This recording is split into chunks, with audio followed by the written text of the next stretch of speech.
Ulamolar uyquni to'rga bo'lishadi. Podshohlar uyqusi, shaytonlar uyqusi, mo'minlar uyqusi, boylar uyqusi.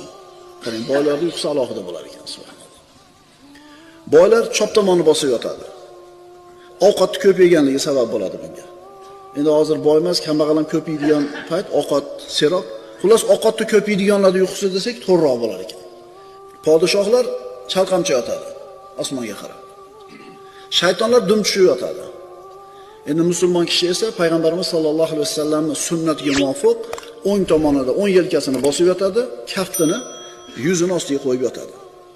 Rasululloh aytadilar: "Agar yotadigan joyingga kelsang, bas namozga qilganing kabi tahorat qil." Bu bitta odobi, bitta sunnat. So'ngra o'ng tarafingga yot va shunday degin: "Parvardigor, nafsimni senga topshirdim, ishimni senga topshirdim.